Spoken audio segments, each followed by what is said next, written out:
En este video se va a explicar el proceso de producción de la voz, también la ubicación de los órganos de fonación y la función de la respiración.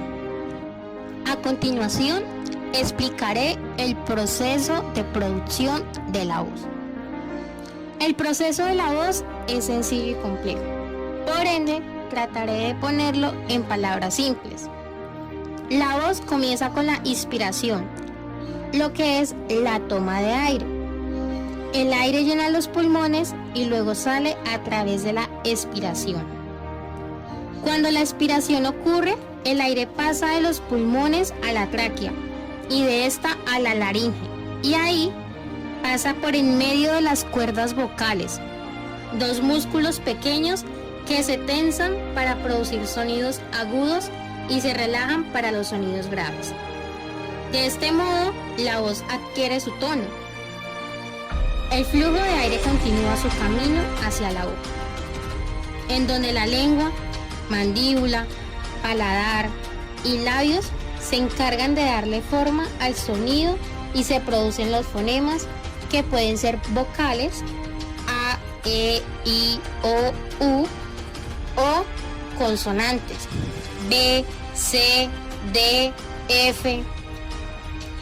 Ahí es donde la voz adquiere su forma, lo que llamamos dicción o articulación. Al mismo tiempo, el sonido producido por la laringe y la boca adquiere su timbre característico al resonar dentro de las cajas de resonancia ubicados en los huesos, pecho, laringe, boca, nariz y cráneo.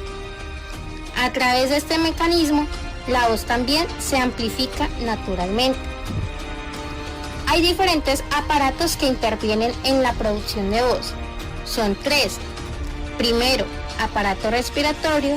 Segundo, aparato fonador. Y por último, aparato resonador. El aparato fonador es el conjunto de órganos del cuerpo humano encargado de generar y ampliar el sonido que se produce al hablar. Lo componen tres grupos de órganos diferenciados. El primero, órganos de respiración. El segundo, órganos de fonación.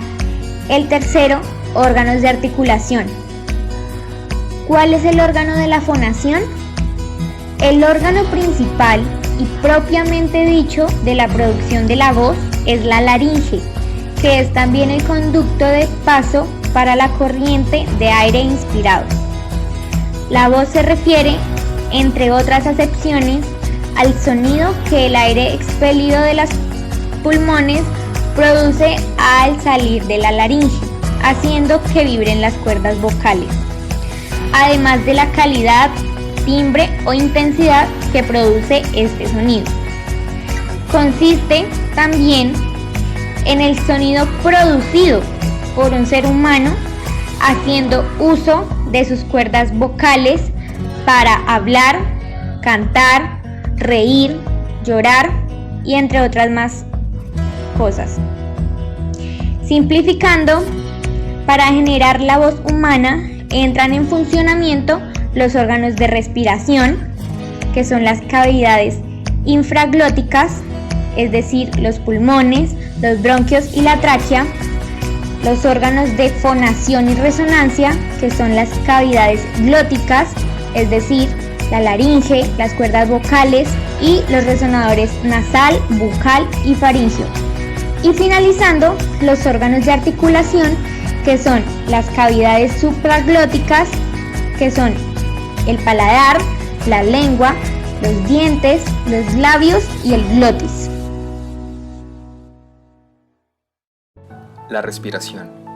El habla cuenta con unos procesos los cuales son respiración, fonación, resonancia y articulación. A continuación, hablaremos acerca de la respiración. La respiración juega un papel importante al momento de la producción de la voz.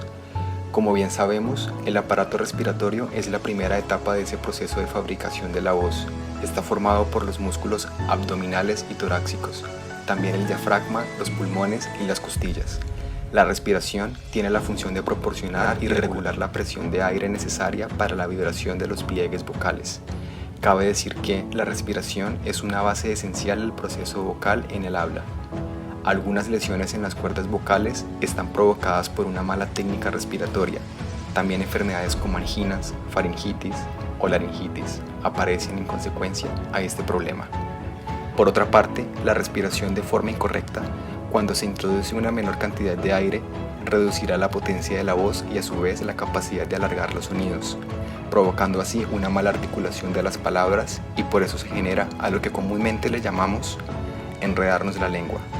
No olvides que la respiración y la voz son dos procesos que se relacionan entre sí, en donde para poder hablar correctamente se necesita de una buena respiración, es decir, que sea constante y moderada.